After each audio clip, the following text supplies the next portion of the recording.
Hola queridos amigos y hermanos, bienvenidos a Dilo al Mundo. No se vayan a asustar, no hemos cambiado de presentador en Dilo al Mundo, sino que el hermano Noé me extendió la invitación para estar con ustedes y bueno, muy cordialmente acepté, porque es una buena oportunidad para compartir con todos ustedes la palabra de Dios. Yo quisiera comentarte sobre un fenómeno que ocurre en el mundo artístico o en el mundo del arte. Y yo me atrevo a decir que todo artista quisiera alcanzar, experimentar, vivir ese fenómeno. Yo estoy seguro de que ustedes han escuchado esta frase. Mira, esa canción, esa música es un clásico de los 70 o un clásico de los 90. También me imagino que has escuchado, esa película es un clásico de los 90 o de los 80. ¿Qué significa que algo sea un clásico? Bueno, es cuando un producto, una obra de arte, su calidad y su significación en su repercusión en la sociedad o en el mundo, bueno, se mantiene en el tiempo. Pasa las décadas y ese producto sigue vigente. En otras palabras, podemos decir que lo que enseña o lo que proyecta ese arte o ese producto no caduca. Yo te voy a mostrar una definición que dio este escritor italiano y periodista como Italo Calvino acerca de lo que es un libro clásico.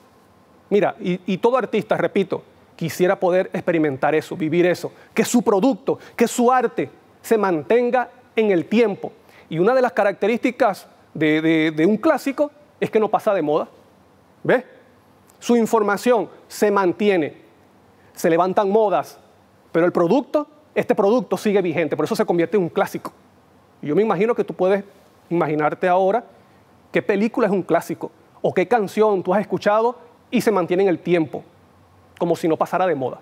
Bueno, mira lo que dice este escritor, o lo que dijo, porque murió en el año 1985, acerca de lo que para él es un libro clásico. Y este principio se mantiene o también está presente en lo que es película, pintura de arte, como música también. Mira lo que dijo. Los clásicos son aquellos libros que nunca terminan de decir lo que tienen que decir. Mira lo que dice. Esto es importantísimo. Dice, los clásicos son aquellos libros que nunca terminan de decir lo que tienen que decir, aunque pase el tiempo. Textos que cuanto más cree uno conocerlos de oídas, mira lo que dice, conocerlos de oídas, tanto más nuevos, inesperados, inéditos resultan al leerlos de verdad. ¿Ves? Nunca termina de decir lo que tienen que decir. Por eso se mantiene, su calidad se mantiene en el tiempo. Y esto se aplica, querido amigo y hermano, esto se aplica al libro de la Biblia. Aunque la Biblia es un libro que se mantiene y sus enseñanzas siempre están vigentes en el tiempo. Bueno, hay dos libros importantes de la Biblia que son escritos para nuestra generación, para tu generación, para esta generación del tiempo del fin, como es el libro de Daniel y Apocalipsis. Y hoy vamos a hablar específicamente del maravilloso libro del Apocalipsis, porque el libro de Apocalipsis es un libro para la última generación, para esta generación donde estamos tú y yo. Mira, yo antes de comenzar, quiero que hablemos sobre lo que hace un verdadero profeta bíblico y que es importante que podamos entenderlo para seguir avanzando en el libro del Apocalipsis. ¿Qué es lo que pasa? Mira, los profetas, inspirados por el Espíritu Santo, bueno, ellos toman pasajes de las Escrituras que lo aplican a su tiempo. Cuando el cumplimiento de esos pasajes o de esos versículos están en otro tiempo o para el tiempo del fin. Te voy a mostrar 3 ejemplos. Vamos a comenzar con el apóstol Pedro. Mira, en Hechos 2 leemos cuando Pedro predicó y hubo ese gran evento como el derramamiento del Espíritu Santo, de lo que se llama la lluvia temprana con los apóstoles. Bueno, y Pedro dijo que eso lo que estaba sucediendo era el cumplimiento de la promesa de Dios que está registrado en Joel 2, que es de la lluvia tardía. Pero nosotros sabemos que el cumplimiento de Joel 2 es para el tiempo del fin. Pero decimos, bueno, Pedro entonces no fue inspirado por el Espíritu Santo, sí, fue inspirado por el Espíritu Santo. Ahora la pregunta que yo quiero que tú te respondas, quiere decir que el cumplimiento de Joel 2, de esa lluvia del Espíritu Santo con poder, no se cumplirá en el tiempo del fin porque Pedro, el apóstol Pedro, lo aplicó para su tiempo. Tú responderás eso. Te voy a poner otro ejemplo con el maestro de los maestros, con el profeta de los profetas, Cristo Jesús. En Mateo 24, tú puedes ver cuando a Jesús se le hace una pregunta y él responde acerca del tiempo del fin. Y él responde y da su discurso que conocemos como el discurso escatológico de Cristo. Y él profetizó eventos que se cumplirían en el tiempo de Israel, en el primer siglo, con la destrucción de Jerusalén en el año 70, en la Edad Media. Pero ese discurso escatológico de Cristo, su cumplimiento definitivo es el tiempo del fin, porque el mismo contexto lo dice. Los discípulos le preguntaron, mira Señor, ¿qué señal habrá de tu venida y del fin del siglo? Y esa palabra siglo significa fin del mundo. Lo que le está preguntando es el fin del mundo. ¿Qué señales? Y Cristo les relata. Ahora, porque estas profecías tuvieron una parte de esta profecía, tuvieron su cumplimiento en el primer siglo con la destrucción de Jerusalén, en la Edad Media, esto quiere decir que no se cumplirá en el tiempo del fin. Tú te vas a responder, tú respondes allí en tu mente. Te voy a poner otro ejemplo del mismo Cristo Jesús. A Cristo Jesús le dijeron, los mismos discípulos le dijeron, mira Señor, se ha profetizado que viene Elías. Y Cristo dijo, Elías ya vino. Y haciendo referencia a Juan el Bautista.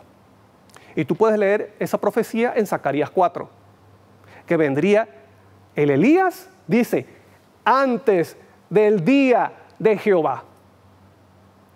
Y nosotros cuando decimos día de Jehová, o cuando escuchamos día de Jehová, o cuando la Biblia dice día de Jehová, nosotros estamos claros que es para el tiempo del fin. Pero Cristo tomó esa profecía y se la aplicó a su tiempo. ¿En el tiempo de quién? De Juan el Bautista. Te pregunto, porque Cristo haya colocado el cumplimiento de esa profecía en su tiempo, ¿eso quiere decir que la profecía de Elías de Zacarías 4 no se cumplirá en el tiempo del fin? Tú te responderás en tu mente. Te voy a poner otro ejemplo, y es con la sierva del Señor, con Ellen White. Ellen White, ella, tanto en el conflicto de los siglos como en el libro Cristo en su santuario, ella aplica la profecía de la parábola de las 10 vírgenes, del clamor de medianoche, a su tiempo, en el tiempo cuando, 1842, 1843, 1844. Pero esa profecía del clamor de medianoche está haciendo más referencia y su cumplimiento categórico es para el tiempo del fin, porque el contexto está en Mateo 24, en el discurso de Cristo, en el discurso escatológico. Pero yo te voy a mostrar una cita de la sierva del Señor cuando dice que el clamor de medianoche está para el tiempo del fin, cuando venga la ley dominical, la marca de la bestia, la abominación desoladora. Cuando ponga al creyente cara a cara con la muerte. Mira lo que dice ella. En Palabras de Vida del Gran Maestro, en la página 339, dice: es en la crisis cuando se revela el carácter.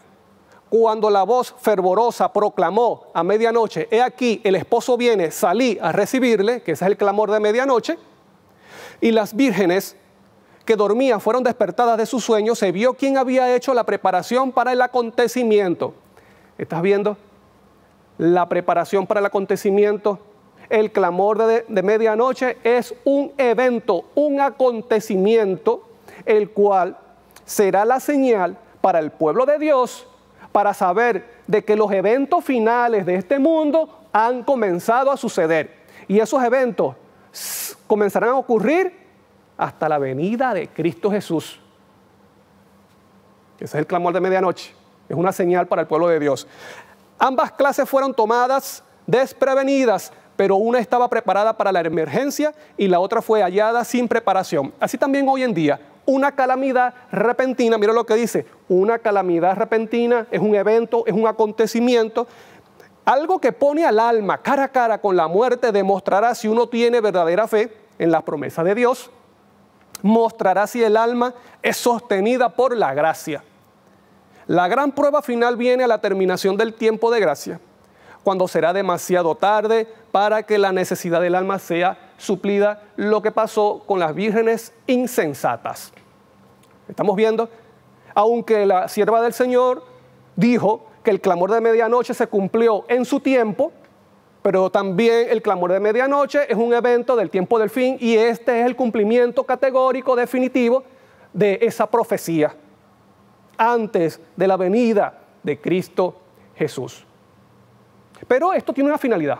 Cuando un profeta inspirado por el Espíritu Santo, un profeta verdadero, toma una profecía que tiene el cumplimiento en otro tiempo, pero él lo aplica para su tiempo, y repito, inspirado por el Espíritu Santo, ese es con una finalidad, con un propósito. ¿Cuál es el propósito? Para que nosotros, cuando estudiemos la profecía en su cumplimiento en nuestro tiempo, en nuestra generación, podamos entenderla. Por ejemplo, si tú quieres estudiar acerca de la abominación desoladora, cómo será en el tiempo del fin, que será muy pronto, por cierto, entonces tú tienes que estudiar cómo se cumplió la abominación desoladora cuando en el tiempo de la destrucción de Jerusalén en el primer siglo, en el tiempo cuando se cumplió en la Edad Media, y así vas a entender cómo será la abominación desoladora en el tiempo del fin.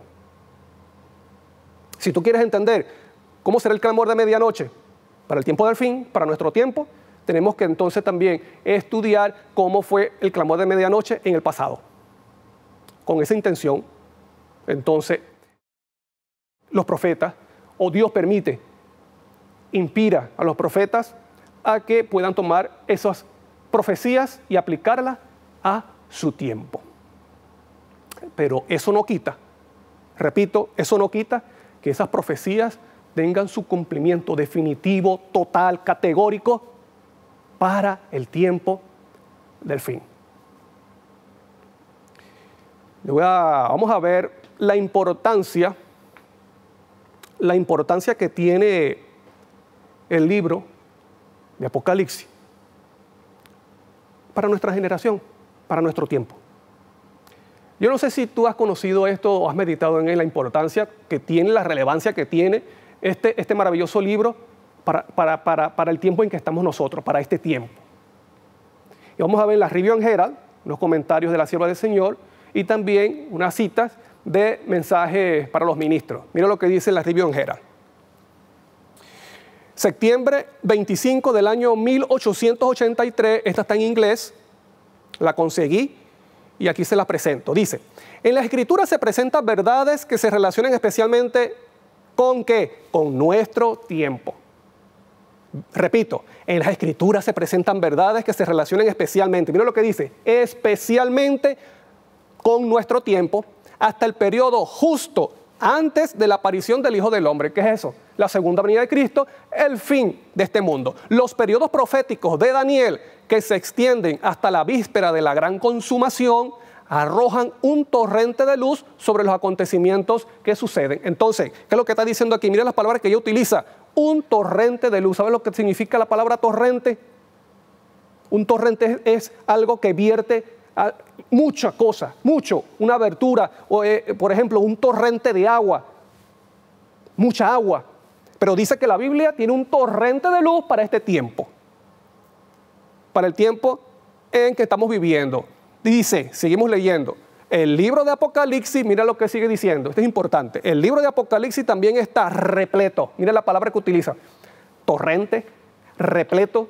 Tú puedes buscar qué significa repleto, y repleto significa lleno completamente, de principio a fin, de tapa a tapa. El libro de Apocalipsis está lleno completamente, en otras palabras podemos decir, está repleto ¿de qué? De advertencias e instrucciones para la última generación. ¿Cuál es esa generación? Nosotros. El libro Apocalipsis es un libro importante, es como un clásico, no pasa de moda. Su enseñanza se mantiene, pero tiene más relevancia e importancia, como dice la sierva del Señor, para la última generación, esta generación que estamos tú y yo. Mira lo que dice el mensaje para los ministros en la página 114. El libro del Apocalipsis se inicia con una orden a entender la instrucción que contiene. Bienaventurado el que lee, los que oyen las palabras de esta profecía, declara Dios, y guardan las cosas en ellas escritas, porque el tiempo está cerca. Mira lo que sigue diciendo, esto es poderoso y necesario que conozcamos. Cuando como pueblo comprendamos lo que significa este libro para nosotros, que estamos viviendo en el tiempo del fin, se verá entre nosotros un gran avivamiento. No entendemos plenamente las lecciones que enseña, a pesar del mandato que nos fue dado de escudriñarlo y estudiarlo. La sierva del Señor, en su tiempo, ella todavía dijo que necesitamos comprender más de este libro porque no lo hemos entendido completamente. Todavía este libro tiene torrente de luz, está repleto de advertencias que necesitamos conocer. Seguimos leyendo. Miren lo que dice estas citas que son importantes. En la página 114 y 115 del mismo libro dice, revelación. ¿Qué significa eso? Recuerda que estamos hablando del Apocalipsis. Dice, significa que algo de importancia es revelado. Las verdades de este libro se dirigen ¿a quiénes? A los que viven en los últimos días. ¿A quién se dirige ese libro? A los que vivimos en este tiempo. Cuando los libros de Daniel y Apocalipsis sean mejor entendidos, los creyentes tendrán una experiencia religiosa completamente distinta. Vuelve a reafirmar que el libro del Apocalipsis es un libro para esta última generación. La siguiente cita. El Señor bendecirá a todos los que con humildad y mansedumbre traten de comprender lo que se revela en el Apocalipsis. Así que hemos visto la importancia que tiene este libro maravilloso para esta generación.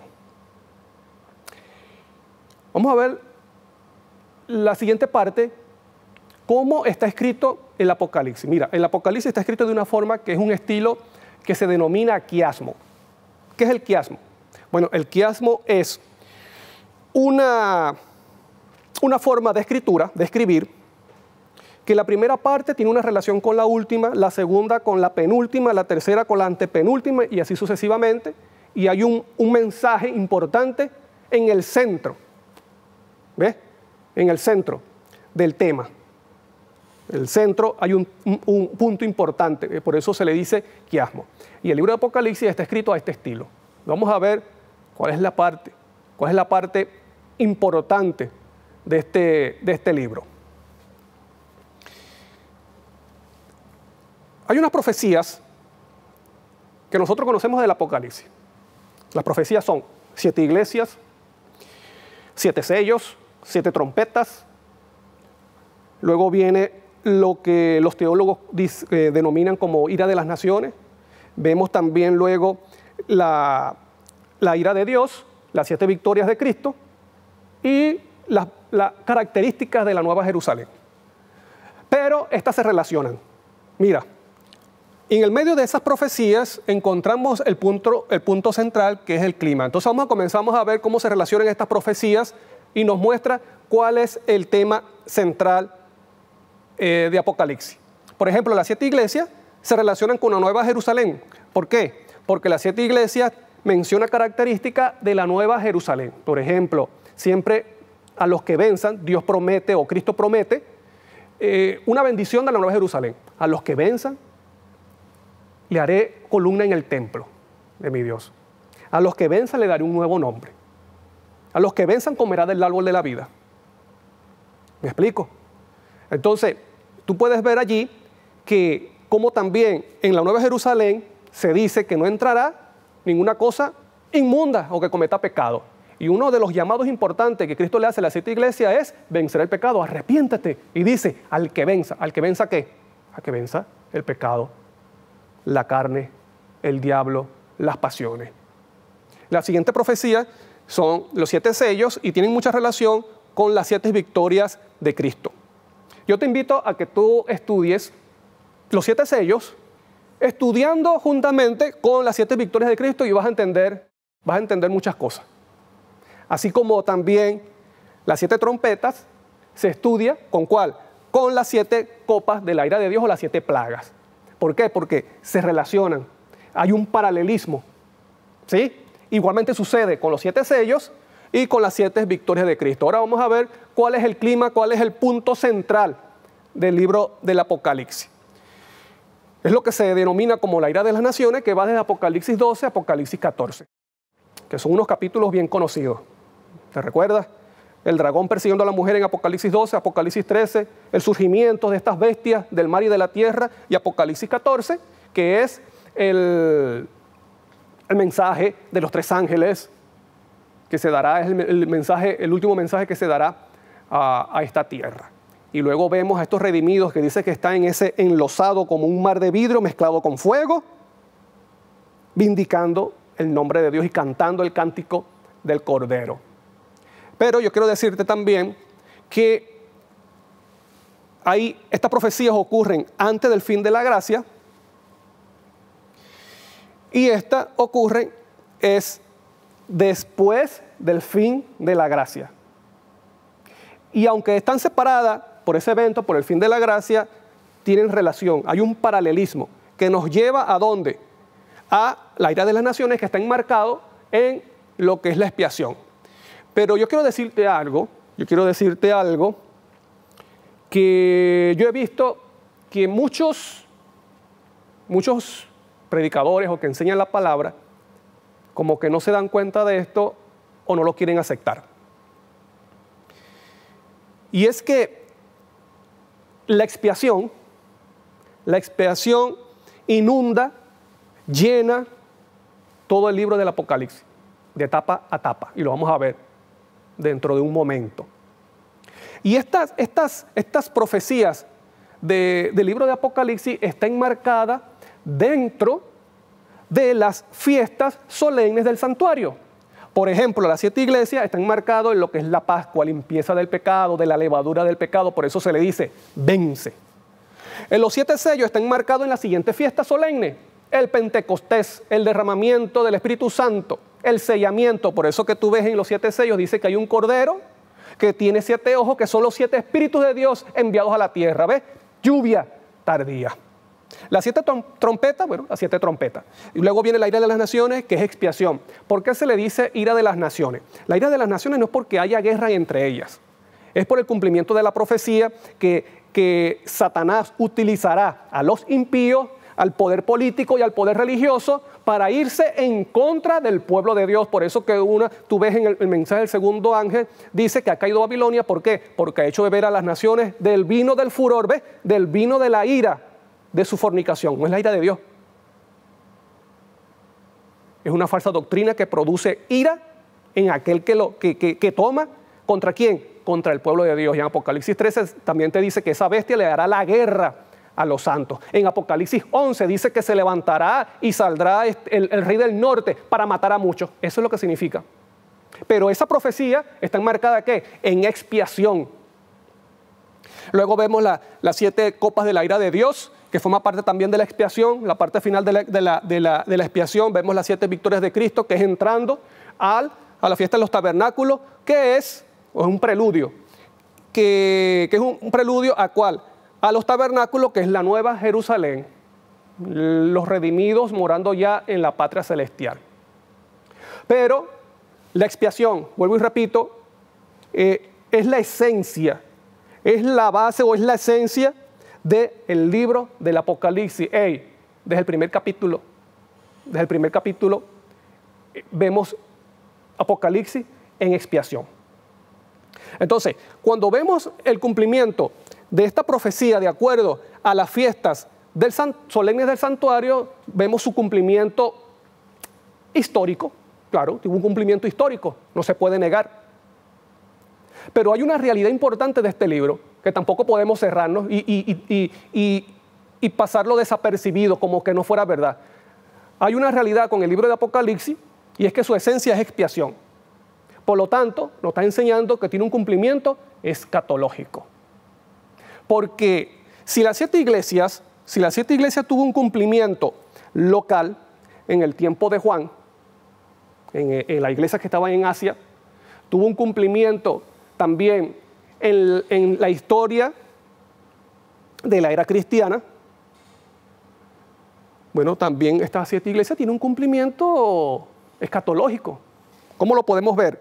Bueno, porque la iglesia, la sexta iglesia, que es la Filadelfia, se le promete: mira, como has guardado la palabra de mi paciencia, yo te guardaré a la hora de prueba que viene para este mundo. ¿Y cuál es la hora de prueba? La marca de la bestia, ley dominical, abominación desoladora. Pero ¿cómo se le promete? ¿Cómo Cristo le promete a estos fieles o a esta iglesia que va a ser preservado a la hora de prueba cuando esas personas están muertas? Porque Filadelfia es la representación de los 144,000 que no verán muerte. Mientras que Esmirna, la iglesia de Esmirna, es la iglesia que representa a los mártires en el tiempo del fin, que pasarán por la primera muerte, pero se le promete: no sufrirás daño de la segunda muerte, o sea, de la muerte eterna. ¿Ves? Entonces, las siete iglesias vemos muy claramente que tiene un cumplimiento escatológico antes de la venida de Cristo Jesús. Por lo tanto, las demás profecías también tienen su cumplimiento escatológico. Ahora, te voy a hablar rápidamente de no como evento, las profecías no como evento, sino como experiencia del pueblo de Dios. Las siete iglesias se invita, Cristo le dice: mira, arrepiéntete, y al que venza. Por lo tanto, cuando vemos que el llamado a la iglesia es vencer el pecado y luego surge la demás profecía, es que yo no podré ser sellado, evento que aparece en la siguiente profecía, que es los siete sellos, si yo no paso por el llamado de las siete iglesias, que es abandonar el pecado, vencer el pecado con el poder de Cristo Jesús. Pero si yo venzo el pecado, atiendo la voz de testigo fiel y verdadero, compra de mí oro refinado en fuego, vestiduras blancas y colirio, para que veas, yo seré entonces, ¿qué? Sellado con el Espíritu Santo. Y si soy sellado, pasaré por las trompetas, daré el anuncio ante un mundo que está renuente, que no se quiere arrepentir, que no quiere aceptar el llamado de Dios. Y luego se levantará la ira de las naciones porque no quieren escuchar ese mensaje y se va en contra del pueblo de Dios. Luego viene la ira de Dios por medio de las plagas, de las siete copas, las victorias de Cristo sobre los impíos, sobre los poderes de este mundo, sobre el dragón, sobre Satanás, y luego en la Nueva Jerusalén. Estamos viendo también el Apocalipsis como experiencia el pueblo de Dios, pero que también como evento tendrá su cumplimiento escatológico. ¿Por qué? Repito, porque esto debe quedar claro porque es una realidad. La esencia del Apocalipsis es la expiación final. Y dentro de esa expiación se cumplirán todas estas profecías y lo vamos a ver dentro de poco. Mira, yo no sé si tú te has dado cuenta. El libro del Apocalipsis desde el principio a fin, mira, recorre, enseña la secuencia de lo que se hacía en el Yom Kippur, en el día de expiación, que tú puedes leer en Levíticos 16. Hermano, el libro de Apocalipsis no se comienza a ver expiación desde el capítulo 12 en adelante. Se ve expiación desde el inicio. Desde el primer capítulo del Apocalipsis vemos día de expiación y es la expiación final. Esa es la esencia del libro del Apocalipsis. Y esto nos muestra que tiene un cumplimiento escatológico. Pero antes de mostrarte la secuencia del Apocalipsis de acuerdo a a lo que se hacía en el Yom Kippur o en el día de expiación, de acuerdo a Levíticos 16, yo quiero mostrarte otra realidad, otra verdad del libro del Apocalipsis que tiene que ver con la expiación. En Mateo 27, vamos a leerlo, el versículo 50 y 51, Mateo 27, miren lo que sucedió cuando Cristo murió. Dice, Mateo 27, 50, 51 dice, pero Jesús, habiendo otra vez clamado a gran voz, entregó su espíritu. ¿Y esto significa qué? ¿Qué significa? Que murió, entregó su espíritu. ¿Qué sucedió cuando Cristo entregó su espíritu o cuando murió? Dice el versículo 51, entonces el velo del templo se rasgó en dos, como estamos viendo aquí en la pantalla, en la imagen.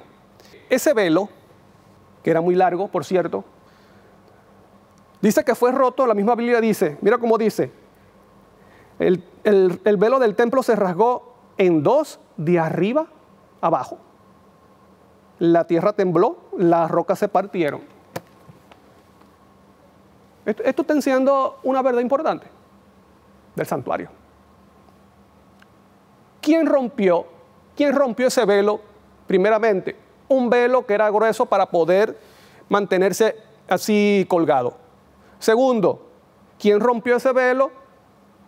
Que es un velo tan largo y de arriba abajo. No fue otro que Dios. Ahora la pregunta es, ¿qué significa que el velo se haya roto de arriba abajo? Significa solamente que el gran sacrificio de Cristo se hizo y que el sistema de sacrificios de animales terminó, que ya no tiene efecto, o eso involucra otra cosa más.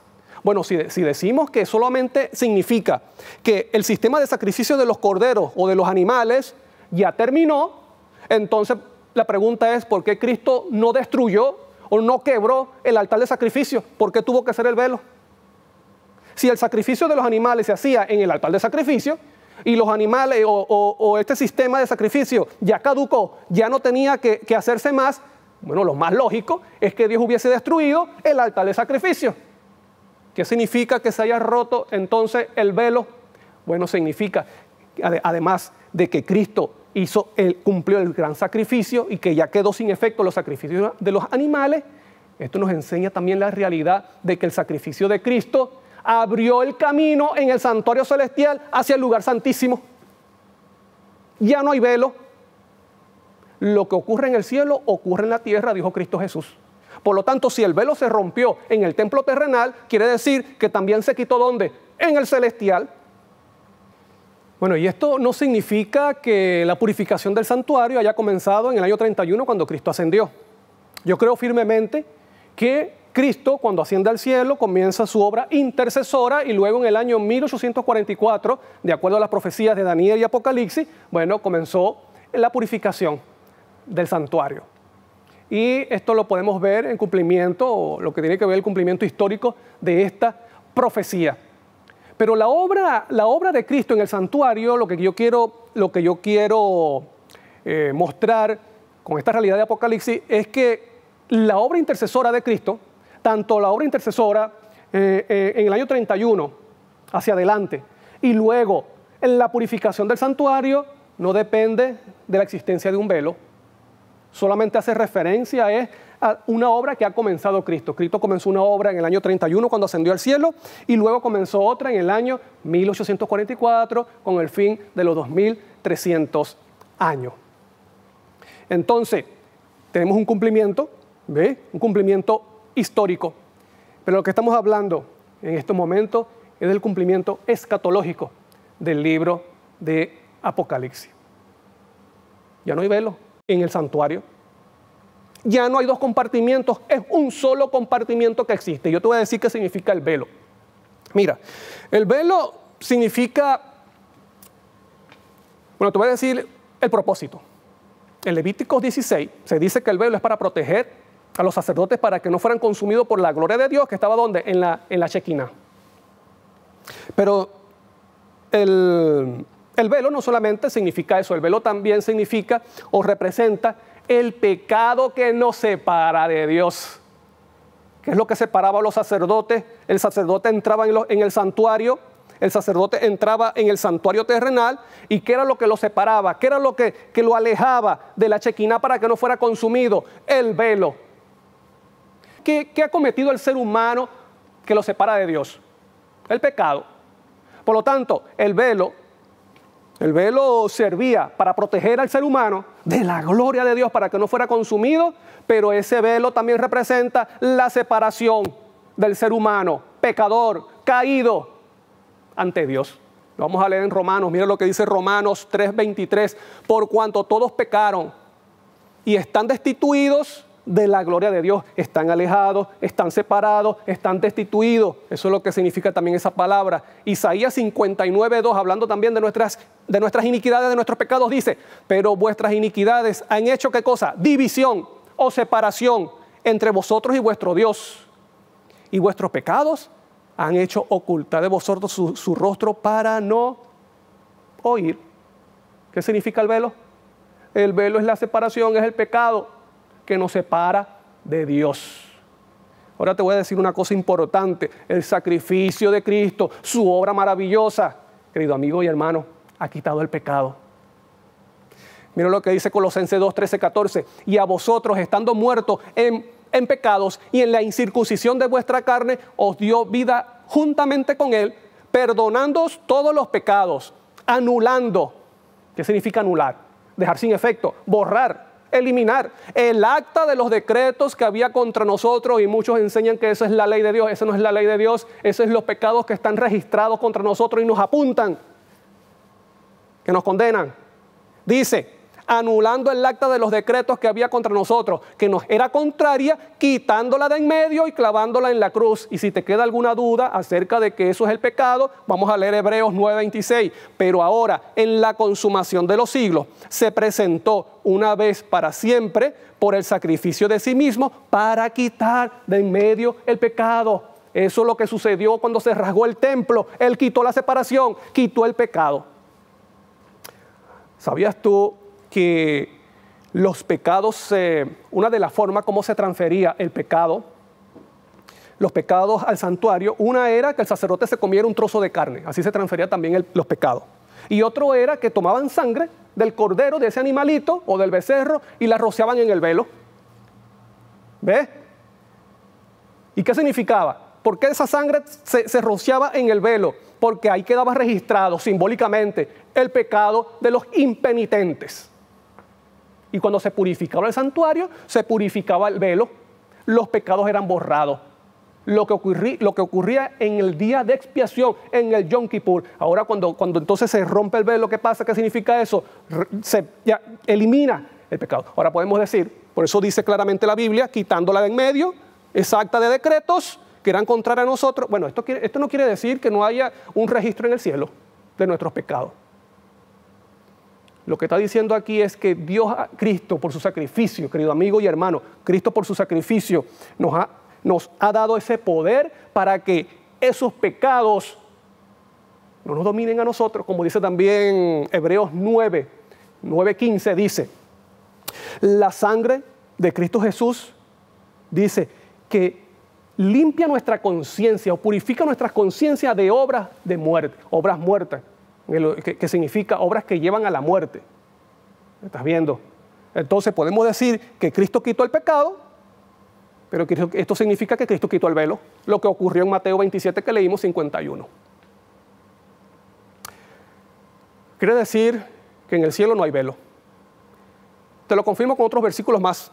Vamos a leer Hebreos, el mismo libro de Hebreos, un libro importante. El libro de Hebreos es un libro importante que tiene que ver con el santuario.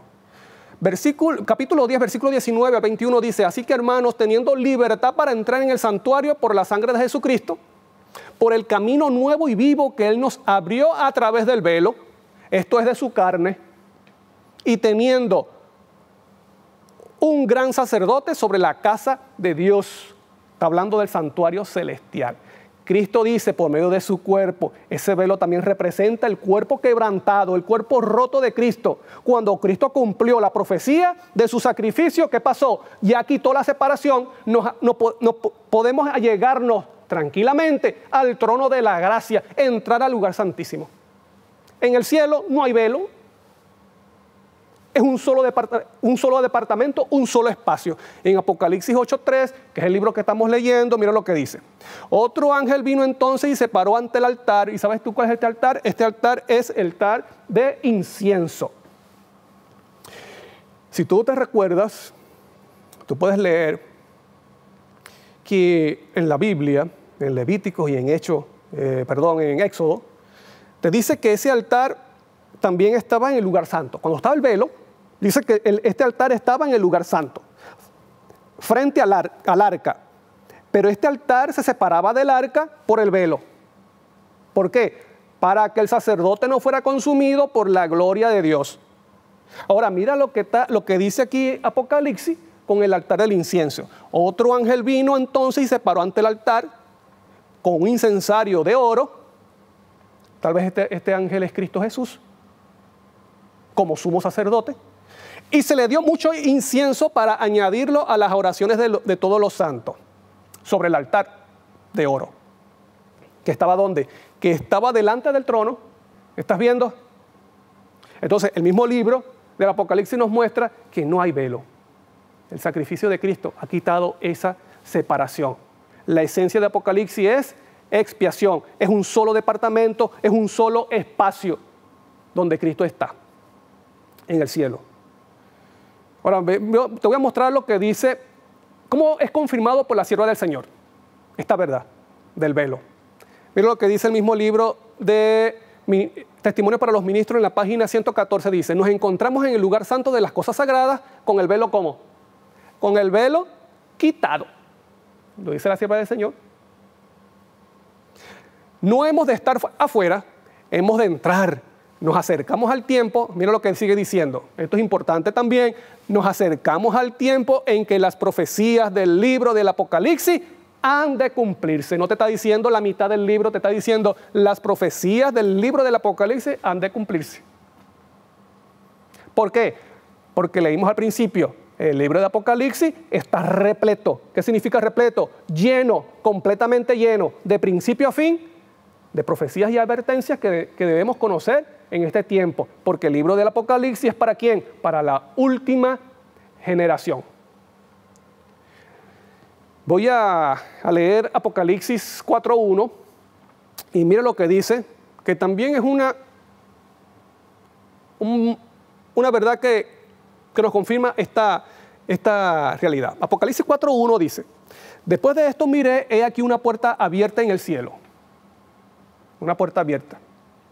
¿Qué es una puerta abierta? Una puerta abierta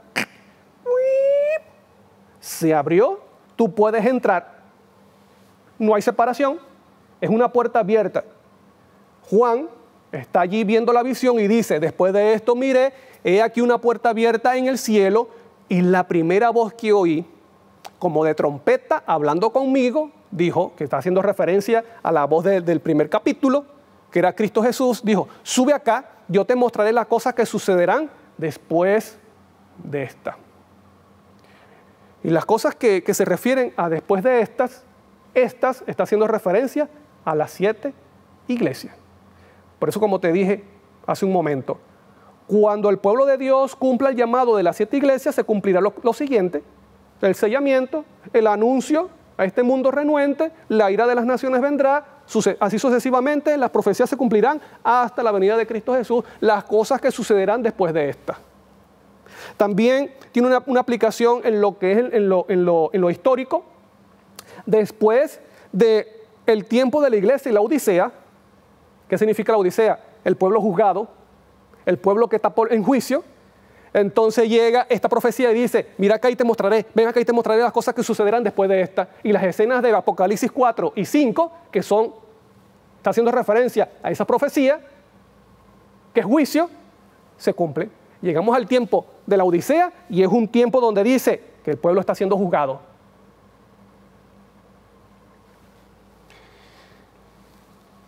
Mira lo que dice el comentario bíblico adventista sobre este versículo.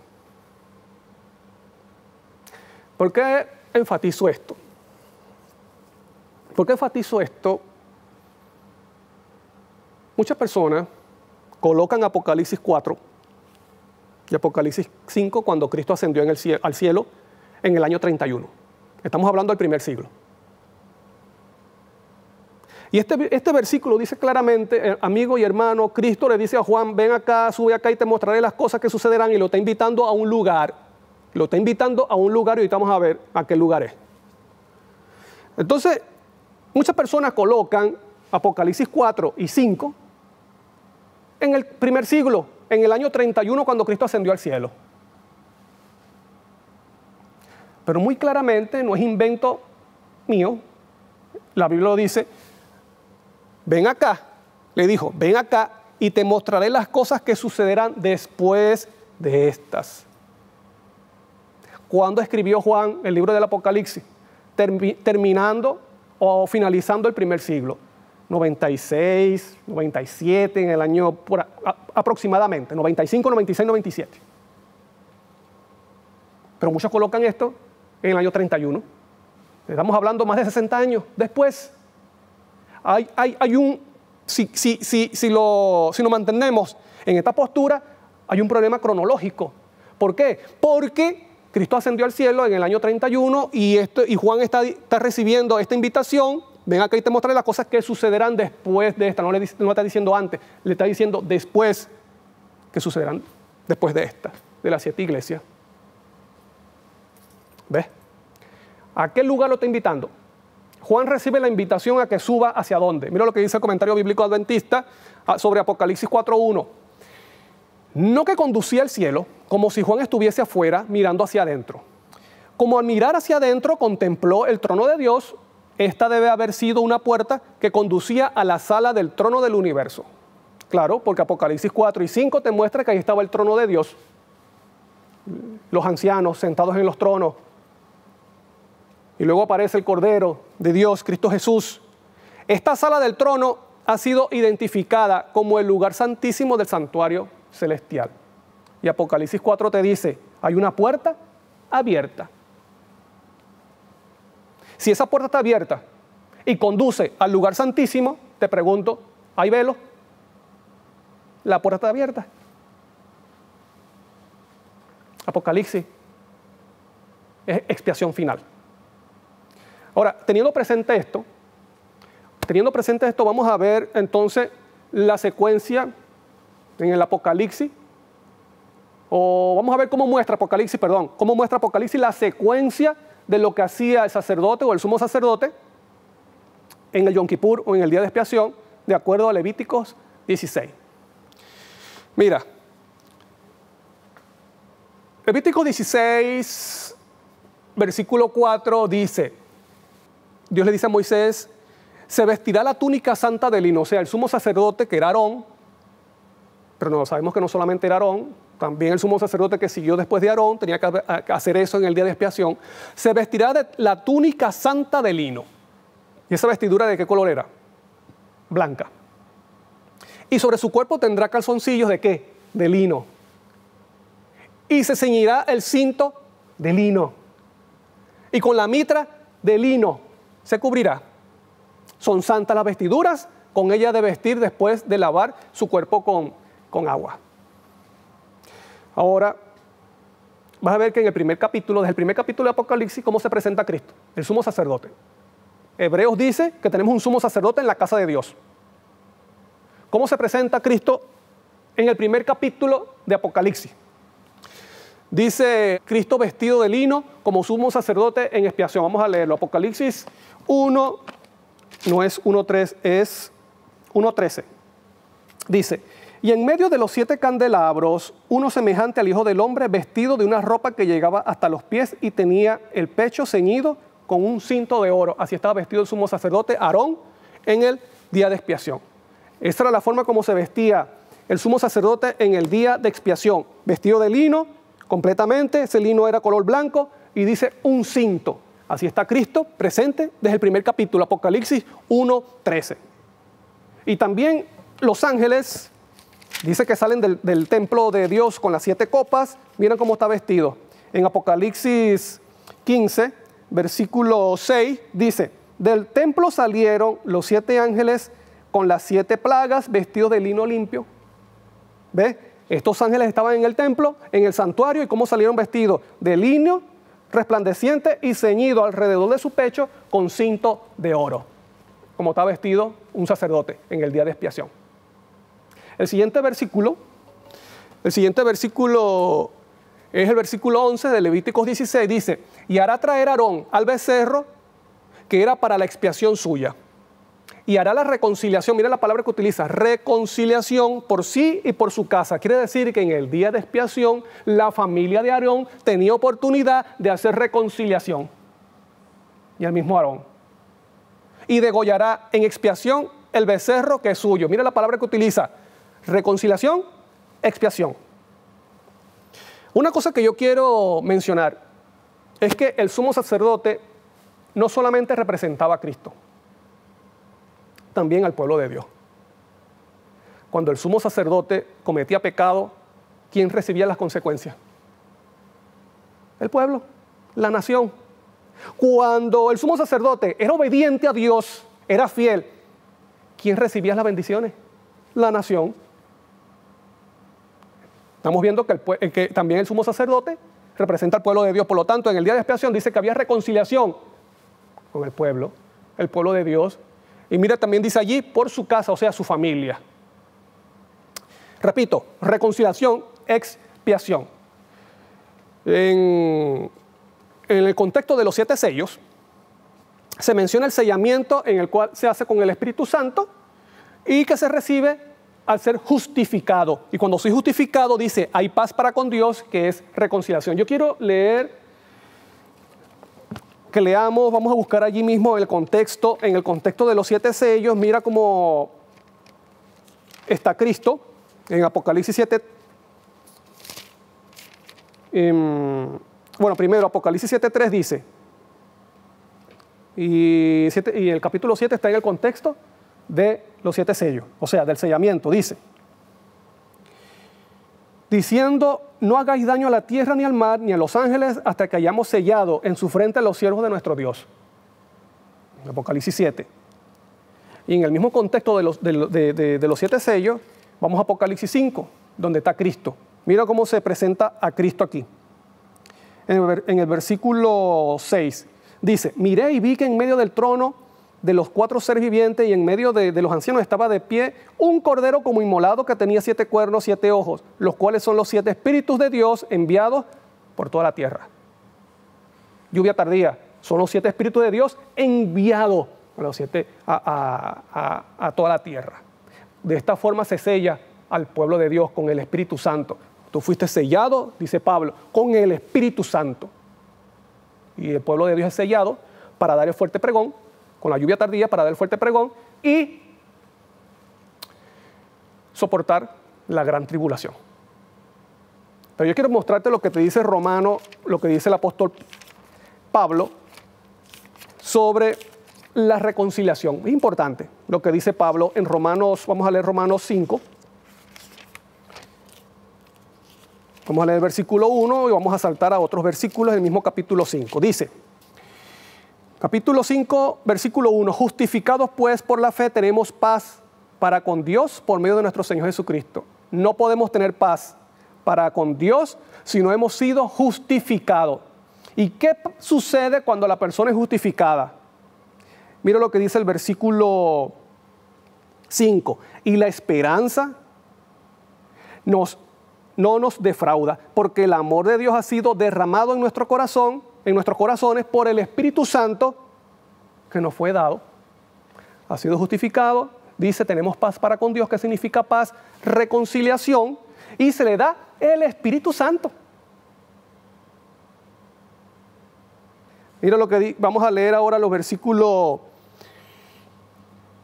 10 y 11. Porque si siendo enemigos fuimos reconciliados, vuelve a mencionar la palabra reconciliados. ¿Te recuerdas que dice allí, hará reconciliación por sí, por su casa? Dice, y en expiación degollará al becerro. Mira lo que sigue diciendo aquí Romanos 5:10. Porque si siendo enemigos fuimos reconciliados con Dios por la muerte de su Hijo, mucho más estando reconciliados seremos salvos por su vida. Versículo 11. Y no solo esto, sino que también nos gloriamos en Dios por el Señor nuestro Jesucristo, por quien hemos sido ahora, porque hemos recibido ahora la reconciliación. Vuelve a mencionar la reconciliación. La reconciliación es importante en la justificación. Cuando hemos sido justificados, tenemos paz para con Dios. ¿Qué significa que tenemos paz? No estoy en guerra con Él. Le obedezco. No voy en pos de mis pasiones que están en contra. La carne está en contra del espíritu. Dice, hay paz. Y una de las cosas de la evidencia es que dice que se da el Espíritu Santo y hay reconciliación. Te voy a decir lo que significa expiación en inglés. La palabra expiación en inglés es atonement. Y es una palabra que está compuesta por 3 palabras. ¿Cuál? At one man. ¿Qué significa en español? En una mente. ¿Ve? Reconciliación en una mente entre Dios y el hombre, o entre el hombre caído que ha sido justificado. Ahora tiene que una reconciliación, atonement, una mente con Dios. Seguimos. En el versículo 12 de Levítico 16 dice, después tomará un incensario lleno de brasas de fuego del altar delante de Jehová. Y recuerda, querido amigo y hermano, esto se hace en el día de expiación.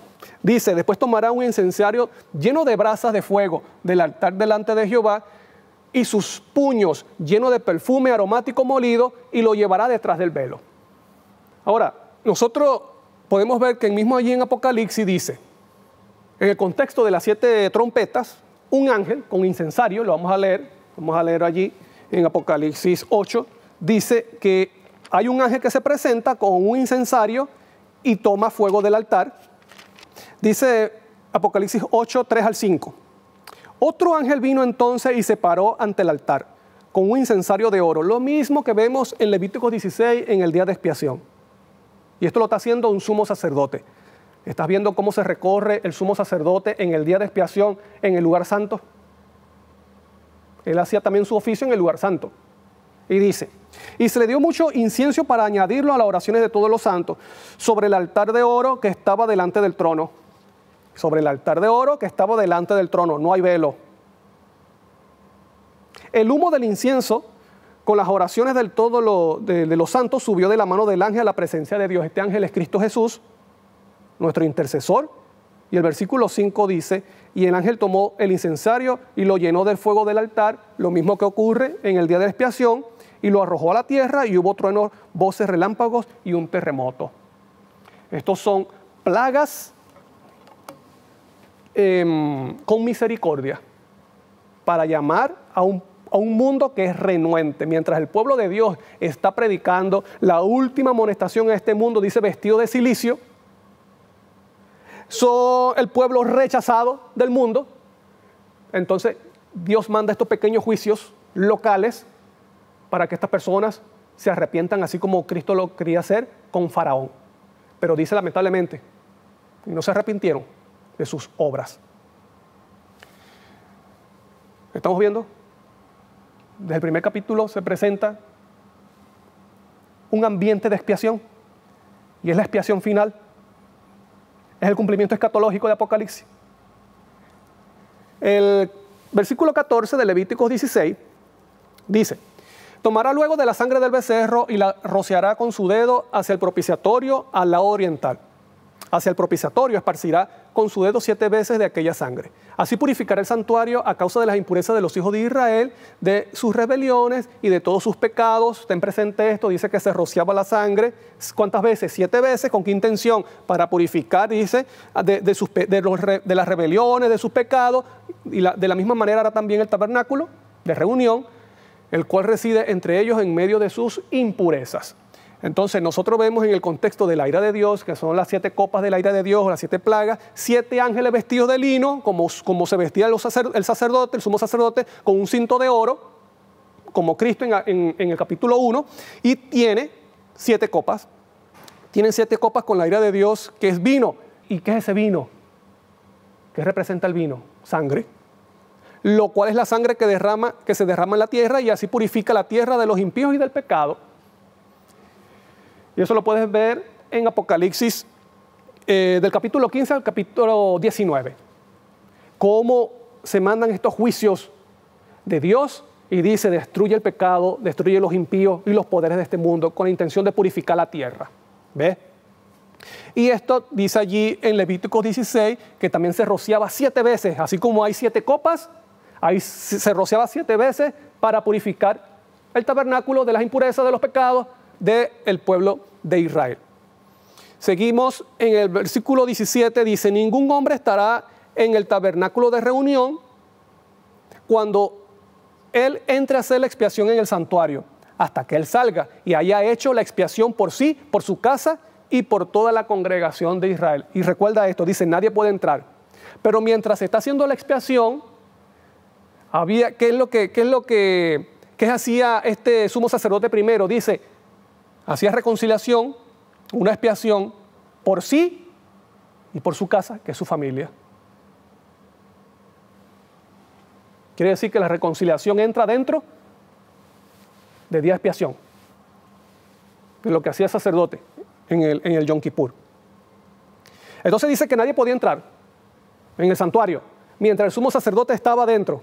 Y mira lo que dice Apocalipsis en el contexto de la ira de Dios, cuando estos ángeles salen vestidos de lino con cinto de oro, salen a derramar las 7 copas de la ira de Dios, dice, nadie puede entrar en el templo. Y esto aparece en Apocalipsis 15:8. Vamos a leerlo. Apocalipsis 15:8 dice la palabra de Dios. Y el templo se llenó de humo por causa de la gloria de Dios y por causa de su poder. Nadie podía entrar en el templo hasta que se cumplieran las 7 plagas de los 7 ángeles. Expiación. Cuando hubiera acabado de expiar el santuario y el tabernáculo de reunión y el altar, hará traer el macho cabrío vivo, que es Azazel. Y aquel macho cabrío llevará sobre sí todas las iniquidades de ellos a tierra inhabitada y dejará ir al macho cabrío por el desierto. O sea, este macho cabrío era llevado al desierto. Después que se eran extraídos los pecados del santuario, después que era extraído los pecados del santuario, era colocado en el macho cabrío que era para Azazel, y ese macho cabrío entonces era llevado por alguien al desierto y para morir solo. ¿Por qué? Porque alguien tenía que pagar. Alguien tiene que pagar, tiene la culpa final de esos pecados. Y este macho cabrío, además de representar a Cristo, que se hizo maldito y que murió fuera del campamento de la ciudad, bueno, también representa a Satanás. De acuerdo a Apocalipsis, mira lo que dice. Satanás es arrojado al abismo, y eso aparece en Apocalipsis 20, versículo 1. Vamos a leerlo. Vi un ángel que descendía del cielo con la llave del abismo y una gran cadena en la mano. Prendió al dragón, la serpiente antigua, que es el diablo y Satanás, y lo ató por 1000 años. Lo arrojó al abismo, lo encerró y puso un sello sobre él para que no engañara más a las naciones hasta que fueran cumplidos los 1000 años. Después de esto debe ser desatado por un poco de tiempo y recibe la muerte eterna. ¿Ves? Estará solo en el abismo, un mundo deshabitado. Las naciones están muertas, han sido destruidas, así como ese macho cabrío se iba al desierto a morir solo. Luego seguimos leyendo en el versículo 23 de Levíticos 16, en el día de expiación, Yom Kippur, después vendrá Aarón al tabernáculo de reunión y se quitará las vestiduras de lino. Mira cómo lo que pasaba. Luego de eso, después de que era llevado el macho cabrío al desierto, dice, después vendrá Aarón al tabernáculo de reunión, se quitará las vestiduras de lino que había vestido para entrar en el santuario y las pondrá allí. Lavará luego su cuerpo con agua en el lugar del santuario y después de ponerse su vestido saldrá y hará su holocausto. ¿Sabes tú lo que es holocausto? Holocausto es ofrenda encendida. Es esa ofrenda que era consumida con el fuego de Dios, porque el fuego que tenía el altar de sacrificio era fuego que provino de Dios. Dios encendió ese altar y no se apagaba. Ese fuego que consumía la grasa de los carneros y de los animales que representa el pecado, ese fuego provenía de Dios o provino de Dios. Entonces, el holocausto es ofrenda encendida, era consumido ese animal completamente y se consumía la grasa. Mira cómo dice. Y después de ponerse sus vestidos saldrá y hará holocausto, y el holocausto del pueblo, y hará expiación por sí y por el pueblo, quemará en el altar la grosura del sacrificio por el pecado. La grosura, ¿sabes lo que significa la grosura? La grasa, que es pecado. Ahora mira lo que sucede en Apocalipsis 20, 11 a 14. Cristo se ha quitado sus vestidos como sumo sacerdote, ahora se ha colocado como rey, como juez, y está en el trono blanco. Y juzga, y cuando juzga y toda persona reconoce que Dios es justo y que ellos merecen la muerte, entonces dice que de Dios desciende fuego y los consume, y fueron lanzados al lago de fuego. ¿Ves? Y así se termina con el pecado, con la grosura, con la grasa que representa el pecado. Se consume con el fuego eterno de Dios. Te pregunto, ¿Apocalipsis es expiación? ¿Es expiación final? Claro. Y te recalco, no hay velo, no hay división, es un solo espacio porque es expiación. Ahora, si el libro de Apocalipsis, el tema central es el capítulo 12, el capítulo 15, entonces yo quiero hablarte rápidamente sobre estos capítulos. ¿Sí? El capítulo 12 habla acerca de la persecución que le hace el dragón, que representa a Satanás en primera instancia, también representa a los poderes de este mundo, como persiguió a Cristo Jesús cuando nació, y que esa persecución se extiende y se mantiene hasta el tiempo del fin. ¿Sí? En Apocalipsis 12 vemos eso. La mujer que representa al pueblo de Dios, el nacimiento del hijo de la mujer, que es el Mesías que esperaban. El pueblo esperaba y ansiaba la llegada de ese Mesías. Luego vemos que el dragón se para enfrente de la mujer para matar a ese hijo, profecía que se cumplió con Cristo Jesús. Satanás tratando de matar a todos los niños menores de 3 años. Y bueno, la persecución se mantiene en Apocalipsis 12. Dice que Cristo o ese niño fue arrebatado, y arrebatar significa es tomado, ¿ves? Con los ángeles. ¿Se recuerdan que Cristo ascendió al cielo con los ángeles? En Hechos. Y dice, se sentó con su padre en su trono, pero la persecución siguió, el dragón persigue a la mujer, y dice que la mujer huyó al desierto por 1260 días, representa 1260 años, la Edad Media, la supremacía papal, pero eso no termina allí. Luego dice que hay una guerra, una batalla en el cielo, el dragón con sus ángeles contra Miguel, o el arcángel Miguel y sus ángeles, y dice que no prevalecieron. El dragón y los demonios no prevalecieron y fueron arrojados. ¿Sabes tú lo que significa eso?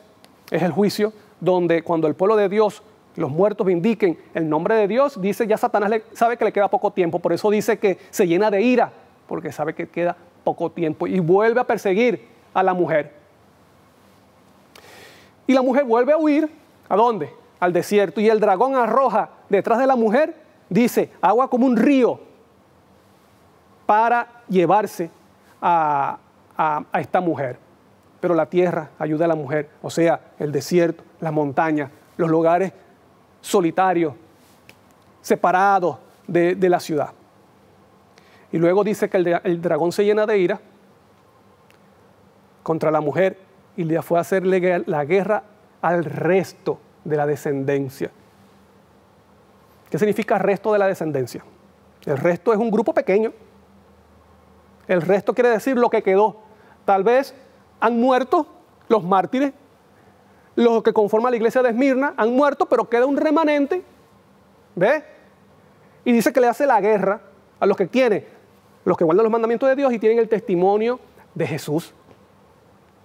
Y esa palabra guerra es la que aparece en Apocalipsis 16, cuando dice el Armagedón, en la batalla del gran día del Dios Todopoderoso. Esa palabra batalla que aparece en Apocalipsis 16 es la misma palabra guerra que aparece en Apocalipsis 12, 17.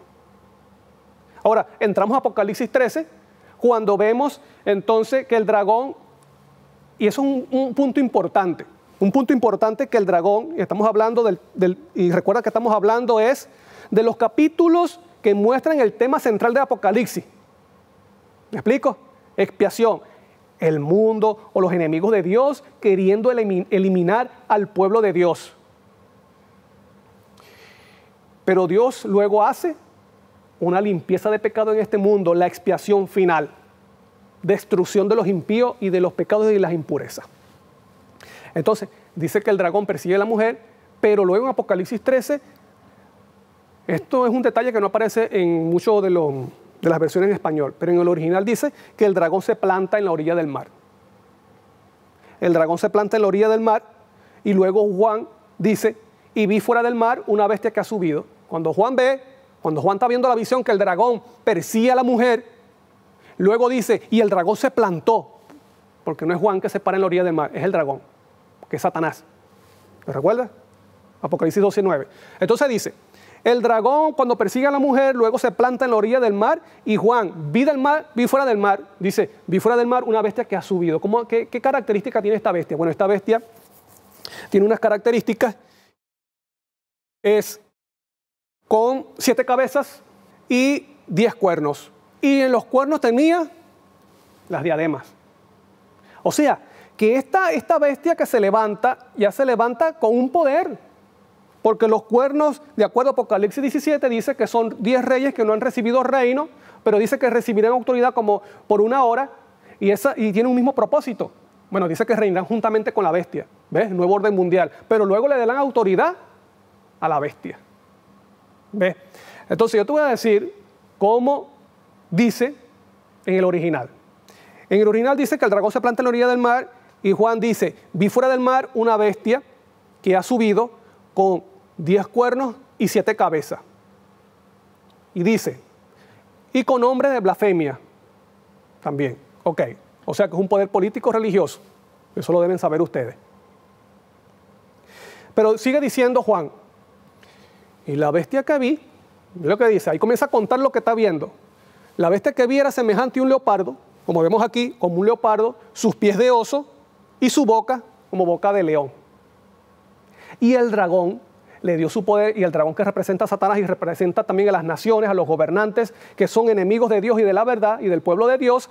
Entonces dice, el dragón le dio su poder, su trono y gran autoridad. Y una de sus cabezas como inmolada a muerte. Eso es importante mencionarlo. ¿Por qué? Porque muchas veces nosotros leemos y el dragón le dio su poder, su trono y gran autoridad y vi una de sus cabezas como herida de muerte. En el original no dice que Juan vio. Él ya está contando lo que está viendo de la bestia que ha subido. Él dice, vi que era semejante a un leopardo, sus pies de oso y su boca como boca de león. El dragón le dio su poder, su trono y gran autoridad y una de sus cabezas como inmolada a muerte. Pero esa herida mortal se curó. ¿Ves? Se curó en pasado.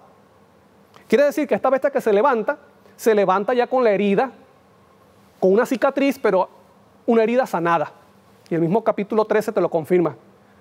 Dice que se le hiciera una imagen y que adoraran a la bestia que había sido herida de espada y revivió. ¿Qué significa revivir? Resucitar. Y esa palabra que se utiliza allí para decir inmolado es la misma palabra que aparece en el mismo capítulo 13 cuando dice, y la adoraron todos los que no tenían su nombre escrito en el libro de la vida del Cordero que fue inmolado, dice, desde el principio del mundo. Inmolado como Cristo. Esto es una imitación de Cristo. Así como Cristo recibió una herida, luego fue colocado en el sepulcro, en el abismo, como dice Pablo, que Cristo fue levantado del abismo, que eso representa abismo, significa lugar de los muertos.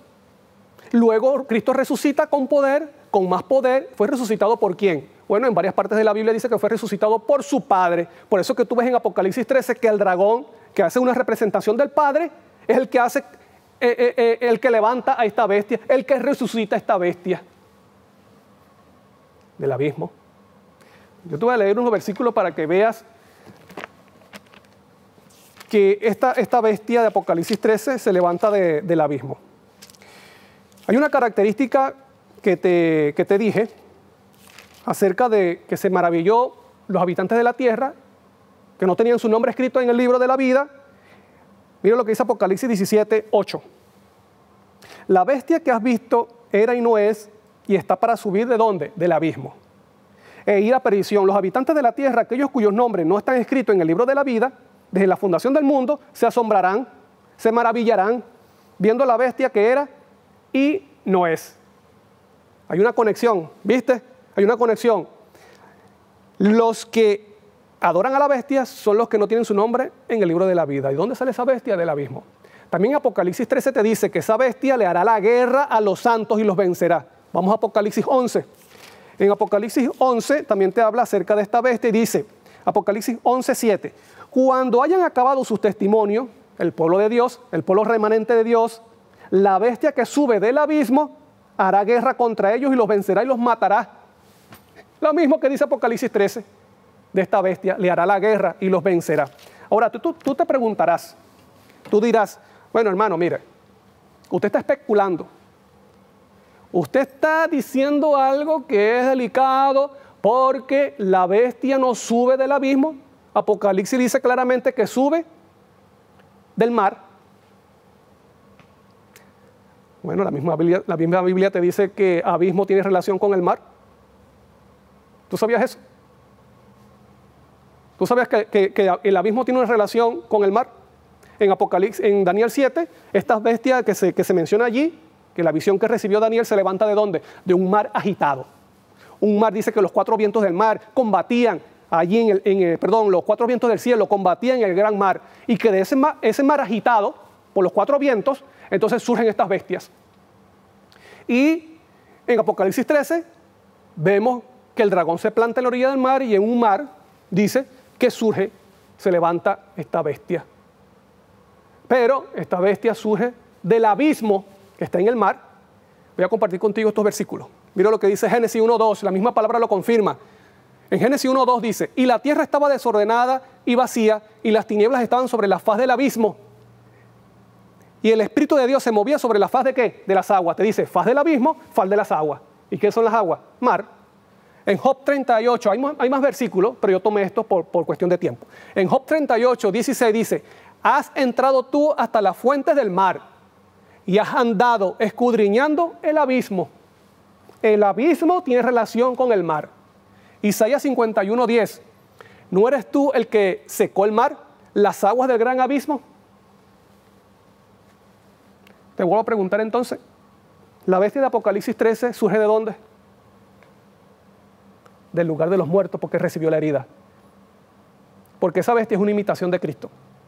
Cristo recibió una herida, fue sepultado, colocado en el lugar de los muertos y resucita y se le dio poder y se sentó en el trono con su Padre. ¿Te recuerdas? Esta bestia recibe una herida, va al lugar de los muertos, del abismo. El dragón que hace una representación del Padre, levanta a esta bestia, que es una imitación de Cristo. Y sabes tú que cuando Cristo se levanta del sepulcro o del abismo, del lugar de los muertos, Cristo mantuvo su herida. Él mantiene su herida en las manos y en los pies. Cicatriz.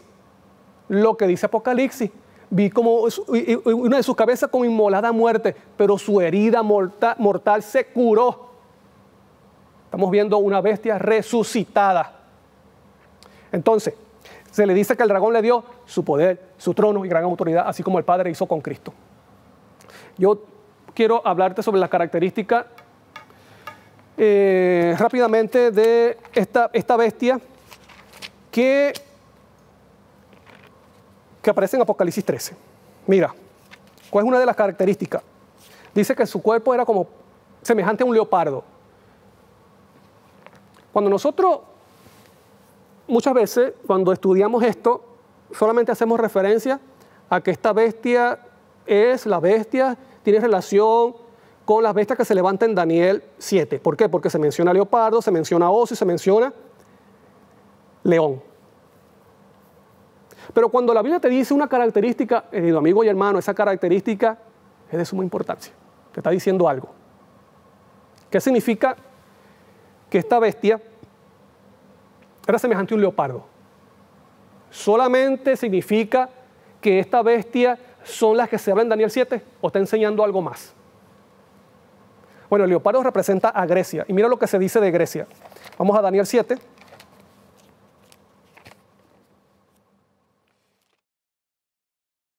El libro de Daniel, profeta Daniel, dice...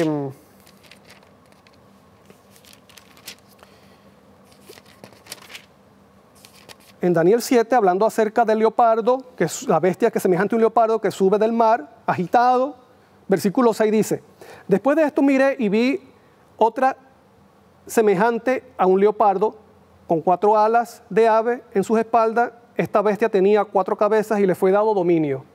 Esta palabra, se le fue dado dominio, solamente aparece es con el leopardo, con ninguna otra bestia en Daniel 7. ¿Te está diciendo algo en Apocalipsis 13? ¿Será que esta bestia, que este poder político religioso que se levanta, que resucita en Apocalipsis 13, tendrá dominio? Claro, sobre toda tribu, lengua y nación. El mismo capítulo te lo dice. Ahora, otra, y aquí está hablando de Grecia. ¿Te recuerdas? El leopardo representa a Grecia. Hay un material en Daniel que representa también a Grecia, que es en Daniel 2, que es el bronce. Mira lo que dice Daniel 2 acerca del bronce. Vamos a leer aquí, te voy a leer el versículo 39. Daniel 2:39 dice, después de ti se levantará otro reino inferior al tuyo, y luego un tercer reino de bronce, el cual dominará sobre toda la tierra. Lo mismo que se dice del leopardo en Daniel 7. Entonces, si nosotros vamos a Apocalipsis 13, te da una característica de esa bestia. Esa bestia tiene dominio a nivel mundial. Hay otra característica, y es que dice que tiene pata de oso. ¿A quién representa el oso? El oso es medo-persa. ¿Y qué se hace con una pata? Deja una marca. ¿Será que en Daniel, que tiene una relación importante con Apocalipsis, te dice qué representa o qué hará esta bestia, que es algo parecido a lo que sucedió cuando Daniel, que representa al pueblo de Dios, estaba en Medo-Persa? Bueno, en Daniel 6, tú puedes ver allí, no lo vamos a leer todo por cuestión de tiempo, el capítulo se llama Daniel en el foso de los leones. ¿Por qué a Daniel se lo echa en el foso de los leones? Porque se promulgó una ley para llevar a Daniel a matarlo por envidia. Entonces, cuando el rey entendió lo que estaba detrás de todo esto, que se había hecho un complot para eliminar a Daniel, entonces él buscó librar a Daniel de la muerte, del foso de los leones, del decreto de muerte. ¿Ves? Había un decreto, pero ¿sabes tú lo que le decían estos gobernantes al rey? Mira, rey, mira que tú no puedes cambiar esa ley, porque la ley de Medo-Persa no se cambia. Hermano y amigo, este rey, esta persona siendo rey del imperio, él no pudo cambiar la ley o ese decreto que él mismo promulgó. ¿Y qué pasó con Daniel? Daniel fue echado al foso de los leones, decreto de muerte. Pero dice, bueno, que Dios preservó, o el ángel de Jehová preservó la vida de Daniel. ¿Será que nos está enseñando que la bestia de Apocalipsis 13 también promulgó una ley, el cual llevará al pueblo de Dios a decreto de muerte y que supuestamente no puede ser cambiado? Claro, el mismo capítulo 13 te dice la marca de la bestia. Porque se deja una marca ¿con qué? Con las patas, con los pies, con las garras. Pero te dice que tiene boca de león. ¿Qué representa el león? El león es Babilonia, es la arrogancia de Babilonia. Por eso que en Apocalipsis 17 dice la gran Babilonia. Como dijo Nabucodonosor, este no es el reino, el imperio que yo he creado. Babilonia también hace mucha referencia con Génesis 11. Dice que ellos querían hacerse un nombre grande en la tierra, un nuevo orden mundial, que ellos dominaran en la tierra. Y es lo que quiere hacer este poder. Por eso dice Apocalipsis 13 que se le da poder, trono y gran autoridad en el mundo. Es el espíritu de Babilonia, orgullo, dominio mundial. Porque se presenta como un leopardo de acuerdo a lo de Grecia. Se le dio dominio. Y en Apocalipsis 13,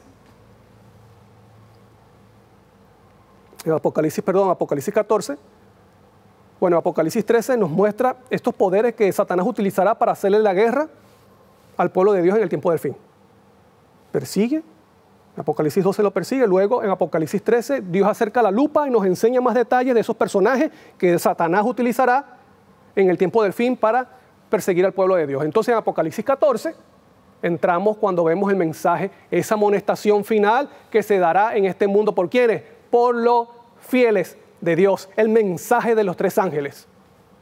Porque hay una contraparte. Mientras que el mundo está recibiendo la marca, mientras que estos poderes están con la marca de la bestia, mediante estos poderes, como es la bestia, el dragón y el falso profeta, que sale espíritus inmundos de su boca. Tres poderes, recuerda, el dragón, la bestia y el falso profeta.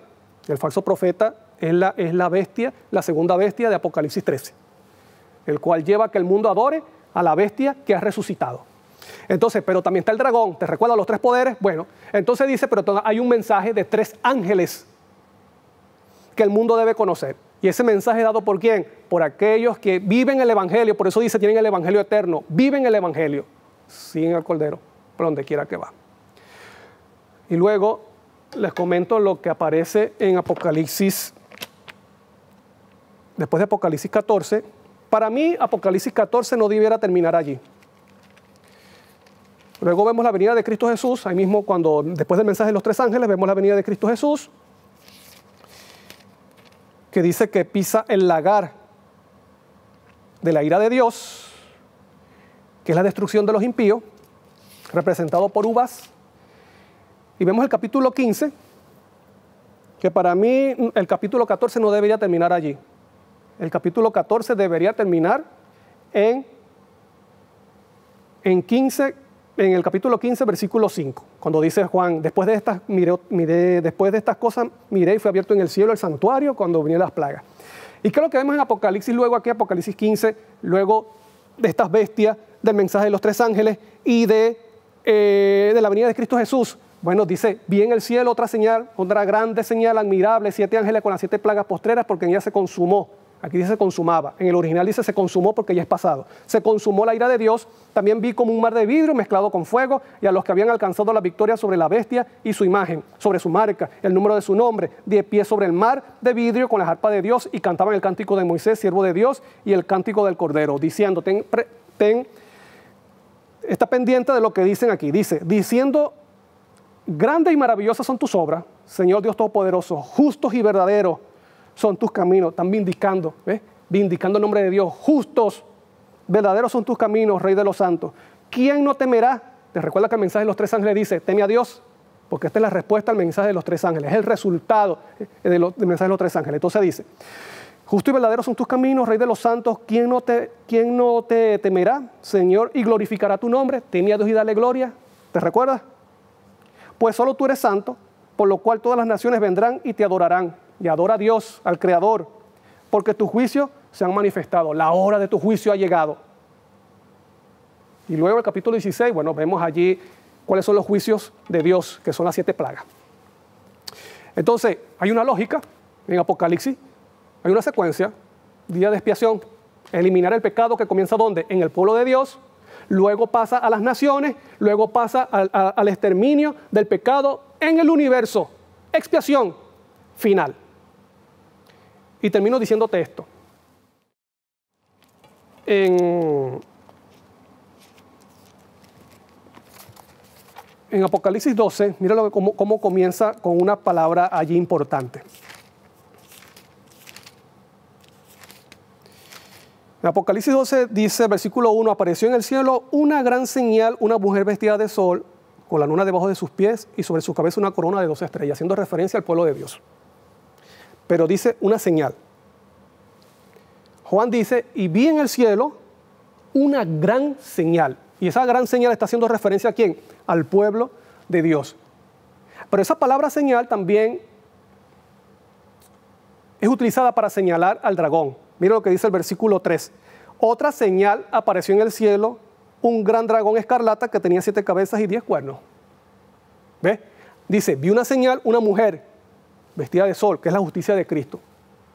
Como dice Malaquías, el sol de la justicia de Cristo Jesús. O sea, un pueblo obediente. Entonces dice, vi otra señal que es el dragón que representa a Satanás. Y esta palabra vuelve a aparecer, es en Apocalipsis 15, cuando dice, y vi en el cielo otra señal grande y admirable, dice, grande y admirable, 7 ángeles con las 7 plagas postreras, porque en ella se consumó la ira de Dios.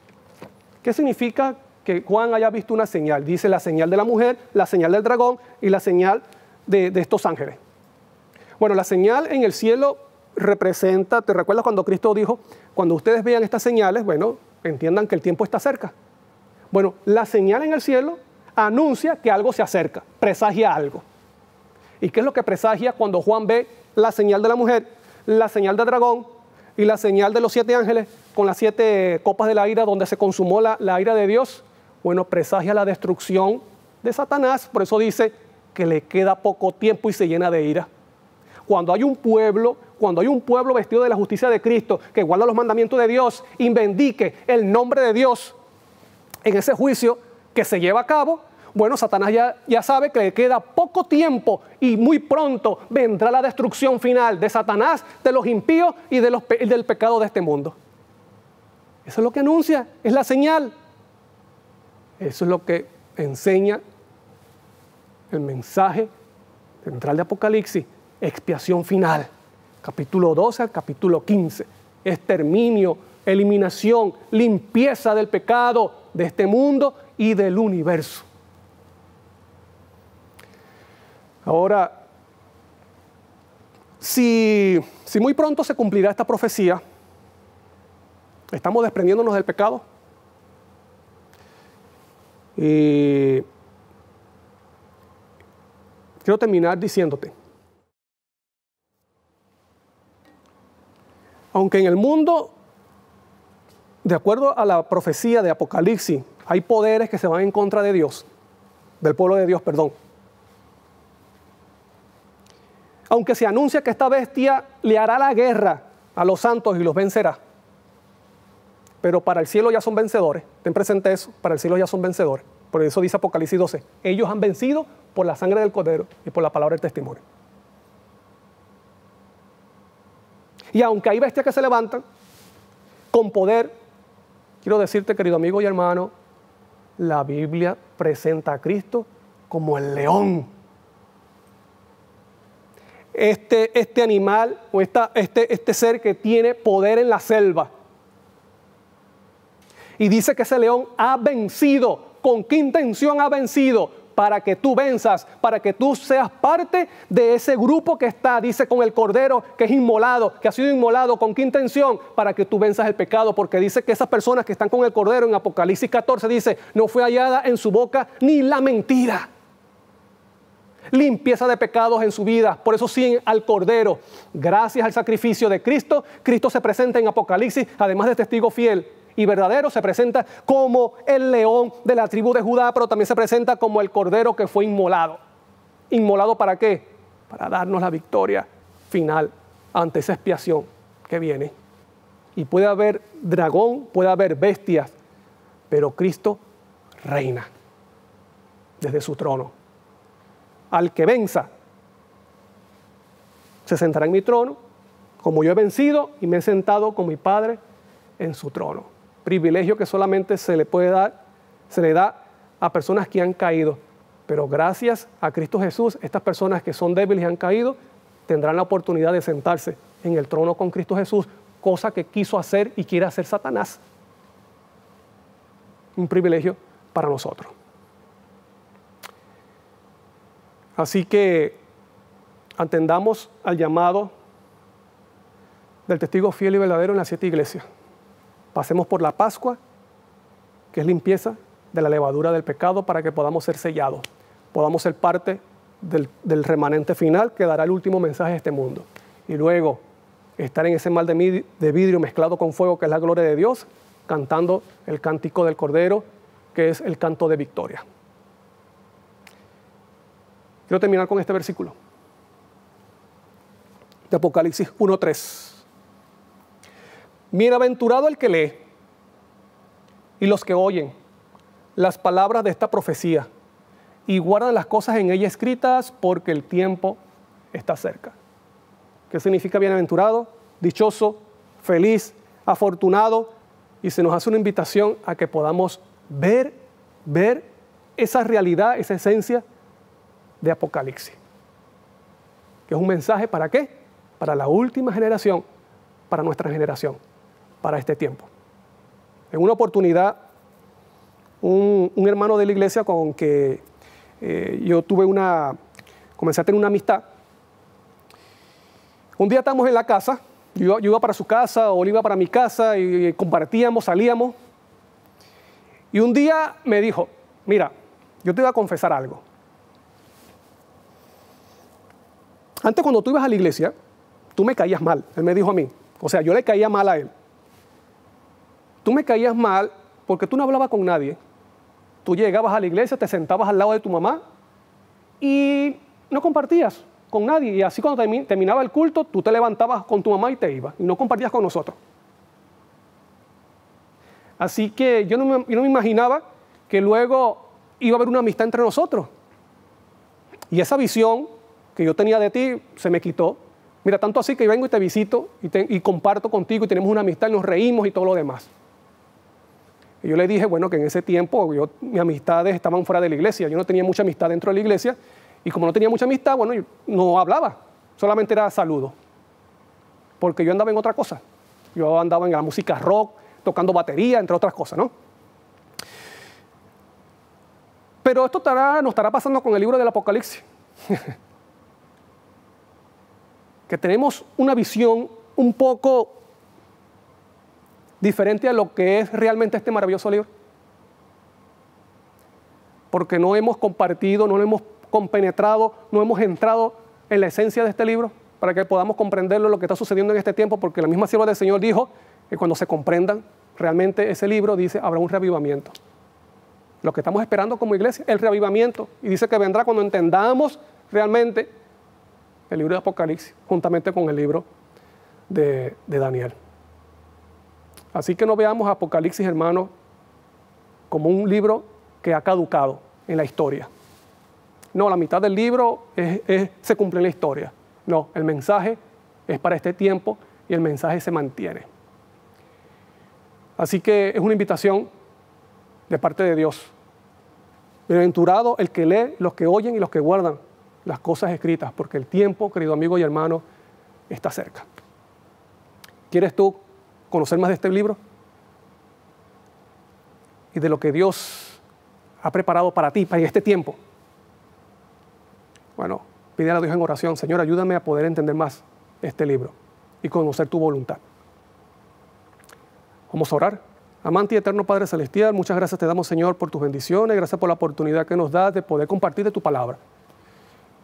Y de este maravilloso libro como es el libro de Apocalipsis. Yo sé que hay muchas cosas, Señor, que todavía nos falta por conocer. Yo no las conozco. Tu palabra es infinita. Pero te pido, Señor, que nos des esa visión verdadera, esa visión correcta acerca del libro de Daniel y Apocalipsis, que es un libro, son libros para la última generación, para la generación que estará en el tiempo del fin, o sea, nuestra generación. Danos entendimiento mediante tu Santo Espíritu y danos más amor por tu palabra. Bendice a todas estas personas y te pido, Señor, de que nos prepares para el gran evento que se acerca, como es la segunda venida de Cristo Jesús. Gracias por tu promesa, gracias por escucharnos y gracias porque sabemos que vas a responder de acuerdo a tu voluntad. Todo te lo pedimos, Señor, te lo agradecemos en el nombre santo y poderoso de Cristo Jesús. Amén. Que el Señor te bendiga grandemente.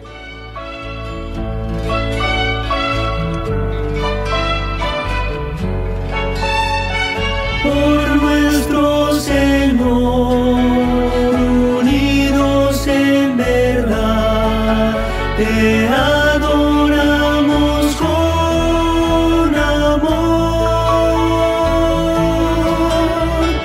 Gozo da vivir unidos por la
habremos de seguir. La gran victoria cerca está. Sin vacilación al cielo vamos a ir, que nadie falte allá. Vamos al cielo, Jesús nos espera.